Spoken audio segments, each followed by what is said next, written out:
Hello friends, welcome back to Study Rider. ಇವತ್ತಿನ ಕ್ಲಾಸ್ನಲ್ಲಿ ನಾವು ಕೋಎಫಿಷಿಯಂಟ್ ಆಫ್ ಡಿಟರ್ಮಿನೇಷನ್ ಬಹಳ ಇಂಪಾರ್ಟೆಂಟ್ ಆದಂಥ ಕಾನ್ಸೆಪ್ಟು ಇನ್ ಎಕನಾಮೆಟ್ರಿಕ್ಸ್ ಬಹಳ ಈಸಿಯಾಗಿ ತಿಳಿಸ್ಕೊಡುವಂಥ ಪ್ರಯತ್ನ ಮಾಡ್ತೀನಿ. ಡೈರೆಕ್ಟ್ ಕಾನ್ಸೆಪ್ಟಿಗೆ ಹೋಗೋಣ ಅಂತ. ಕೋಎಫಿಷಿಯಂಟ್ ಆಫ್ ಡಿಟರ್ಮಿನೇಷನ್ ಅಥವಾ ಗುಡ್ನೆಸ್ ಆಫ್ ಪಿಟ್ ಅಂತೇಳಿ ಕರೀತಾರೆ. ಗುಡ್ನೆಸ್ ಆಫ್ ಪಿಟ್ ಅಂದ್ರೇನು, ಕೋಎಫಿಷಿಯಂಟ್ ಆಫ್ ಡಿಟರ್ಮಿನೇಷನ್ ಅಂದ್ರೇನು, ಆರ್ ಸ್ಕ್ವೇರ್ ಅಂದ್ರೇನು, ಮೂರು ಒಂದೇ ಆಗಿರ್ತಾವ. ಆನಂತರ TSS ಅಂತ ಬರ್ತದೆ, total sum of square, ESS explained sum of square, RSS residual sum of square. ಈ ರೀತಿಯಾಗಿರ್ತಕ್ಕಂಥ ಕಾನ್ಸೆಪ್ಟ್ ಬರ್ತವೆ. ಭಾಳ ಈಸಿಯಾಗಿ ತಿಳ್ಕೊಳ್ಳೋಂಥ ಪ್ರಯತ್ನ ಮಾಡೋದು. ಮೊದಲಾಗಿ ಏನು ಕೋಎಫಿಷಿಯಂಟ್ ಆಫ್ ಡಿಟರ್ಮಿನೇಷನ್. ಡಿಟರ್ಮಿನೇಷನ್ ಅಂದರೆ ನಿರ್ಧರಿಸುವುದು. ಓಕೆ, ಕೋಎಫಿಷಿಯಂಟ್ ಆಫ್ ಡಿಟರ್ಮಿನೇಷನ್ ಅಂತಂದರೆ variation in dependent variable is explained by independent variable.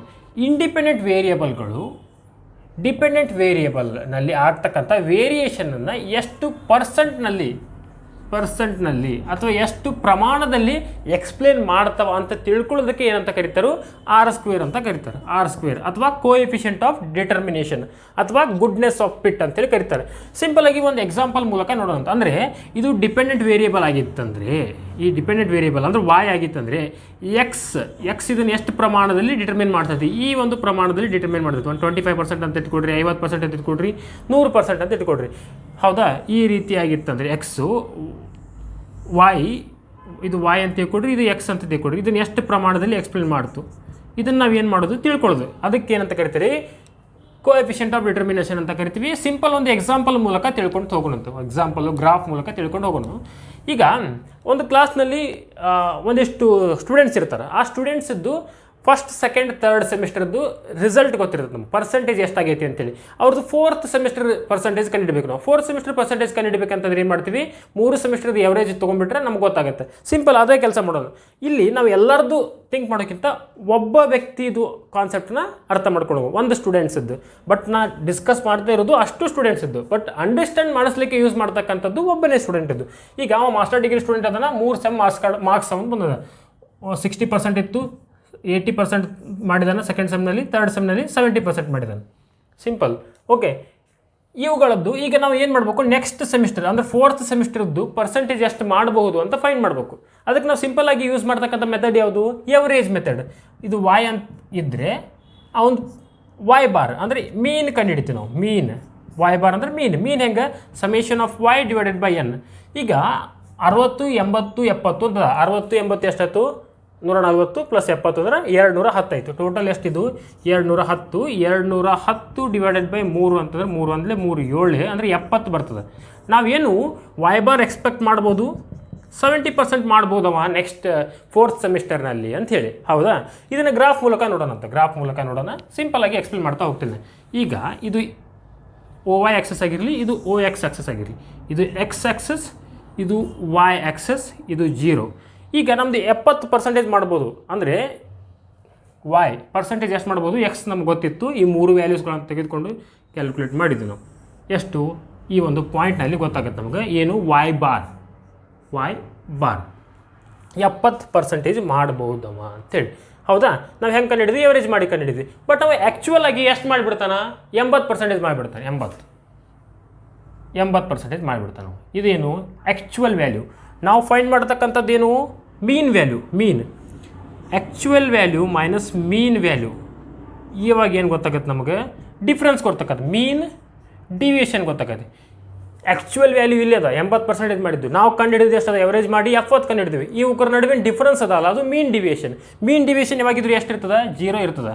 So mean deviation ಯಾವಾಗಿದ್ರು 0 ಇರೋದಕ್ಕೆ ನಾವೇನು ಮಾಡ್ತೀವಿ, ಈ ಡಿಫ್ರೆನ್ಸ್ ಐತಲ್ಲ ಆ್ಯಕ್ಚುಯಲ್ ವ್ಯಾಲ್ಯೂ ಮತ್ತು ಮೀನ್ ವ್ಯಾಲ್ಯೂಗೂ, ಅದನ್ನೇನು ಮಾಡ್ತೀವಿ, ಸಮ್ ಮಾಡಿ y minus y bar square ಮಾಡ್ತೀವಿ. ಸಮ್ ಮಾಡಿ ಸ್ಕ್ವೇರ್ ಮಾಡೋದಕ್ಕೆ ಏನಂತ ಕರಿತೀವಿ, TSS ಅಂತ ಕರಿತೀವಿ. TSS ಅಂತಂದ್ರೆ ಏನು, ಟೋಟಲ್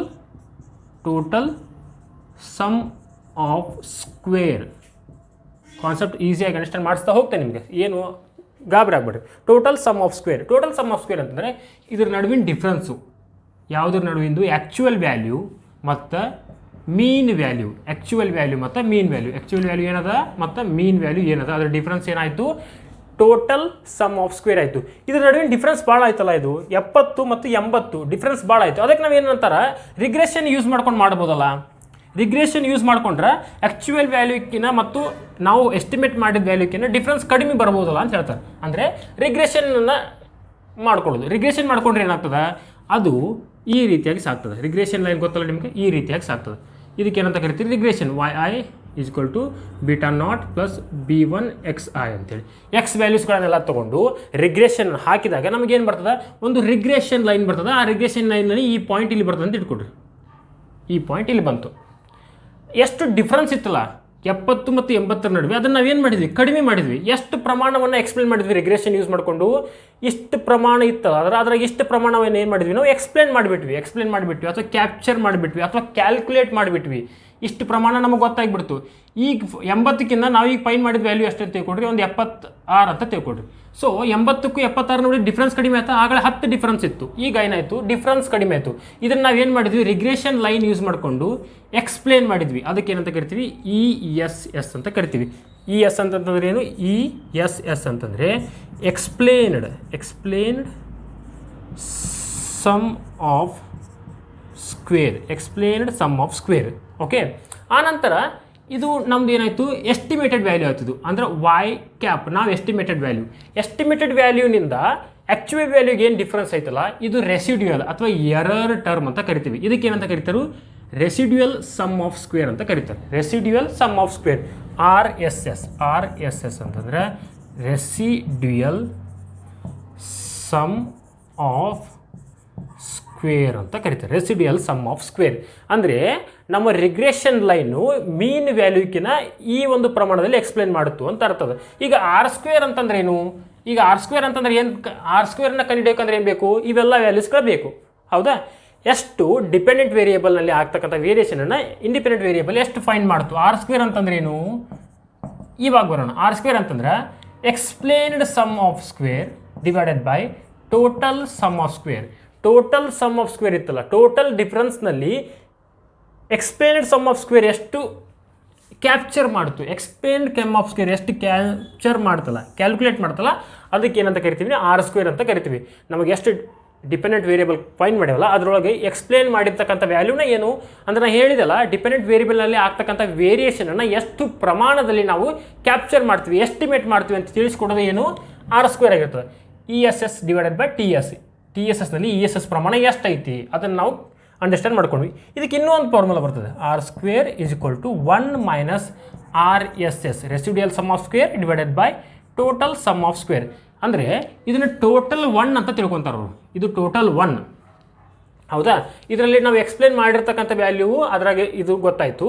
ಇವಾಗ ಏನು ಮಾಡ್ತೀವಿ, ಟೋಟಲ್ 1 ಅಂತ ತೊಗೊಂಡ್ರೆ ಅದರಲ್ಲಿ ಈ ಪ್ರಮಾಣವನ್ನು ಕಳೆದು ಬಿಡ್ತೀವಿ. ಟೋಟಲ್ 1 ಅಂತ ತೊಗೊಂಡ್ವಿ, ಅದರಲ್ಲಿ ಈ ಪ್ರಮಾಣ ರೆಸಿಡ್ಯೂಯಲ್ ಸಮ್ ಆಫ್ ಸ್ಕ್ವೇರನ್ನು ಕಳೆದ್ರೆ ಇದೇ ಉಳಿತದೆ. ಅಂದರೆ ಅದು ಎಕ್ಸ್ಪ್ಲೇನ್ಡ್ ಸಮ್ ಆಫ್ ಸ್ಕ್ವೇರ್ ನಾವು ಎಕ್ಸ್ಪ್ಲೇನ್ ಮಾಡಿರ್ತಕ್ಕಂಥದ್ದು ಅದು ಕೂಡ R² ಫಾರ್ಮುಲಾನೇ ಆಗಿರ್ತದೆ. ನೋಡಿರಿ, R² ಫಾರ್ಮುಲಾ R² ಹಾಕಿದ ಮೇಲೆ ಅದೇನಾದರೂ ವ್ಯಾಲ್ಯೂ 1 ಅಂತ ಬಂತಂದರೆ ಅದು ಪೂರ್ತಿ ಎಕ್ಸ್ಪ್ಲೇನ್ ಮಾಡೈತೆ ಅಂತ ಅರ್ಥ. ಫುಲ್ ಎಕ್ಸ್ಪ್ಲೇನ್ ಮಾಡೈತಿ ಅಂತ ಅರ್ಥದ. ಫುಲ್ ಎಕ್ಸ್ಪ್ಲೇನ್ ಮಾಡೈತಿ. ಅಕಸ್ಮಾತ್ 0 ಅಂತ ಬಂತಂದರೆ ಅದು ಏನೂ ಎಕ್ಸ್ಪ್ಲೇನ್ ಮಾಡಿ, ನೋ ಎಕ್ಸ್ಪ್ಲೇನ್ ಅಂತ ಅರ್ಥ. ಎಕ್ಸ್ಪ್ಲೇನೇ ಮಾಡಿಲ್ಲ ಅದು ಅಂತ ಅರ್ಥದ. ನಾವು ಕ್ಯಾಲ್ಕುಲೇಟೇ ಮಾಡಿಲ್ಲ ಅಂತದೆ. ಅಂದರೆ R² ವ್ಯಾಲ್ಯೂ ಯಾವುಗಳ ನಡುವೆ ಇರ್ತದಪ್ಪ ಅಂತಂದರೆ 0 ಮತ್ತು 1ಗಳ ನಡುವೆ ಇರ್ತದೆ. ಅಂದರೆ R² ರೇಂಜ್ ಏನಪ್ಪ ಅಂದರೆ 0 to 1 ಅಂತ. ಅಕಸ್ಮಾತ್ ಏನಾದರೂ R² ವ್ಯಾಲ್ಯೂ 0.75 ಬಂತಂದರೆ ಅದಕ್ಕೇನಂತ ಕರೀತಾರೆ ಅಂತಂದರೆ 75% of variation in dependent variable is explained by independent variable. ಎಷ್ಟು 0.75 ಅಂದರೆ 75%ನಷ್ಟು ಇಂಡಿಪೆಂಡೆಂಟ್ ವೇರಿಯಬಲ್ಲು ಡಿಪೆಂಡೆಂಟ್ ವೇರಿಯಬಲಲ್ಲಿ ಆಗಿರ್ತಕ್ಕಂಥ ವೇರಿಯೇಷನ್ಸನ್ನು ಎಕ್ಸ್ಪ್ಲೇನ್ ಮಾಡೈತಿ ಅಂತ ಅರ್ಥದ. ಸೊ ಇದಕ್ಕೇನಂತ ಕರೀತಾರೆ, ಎಷ್ಟು ಗುಡ್ನೆಸ್ ಆಫ್ ಫಿಟ್.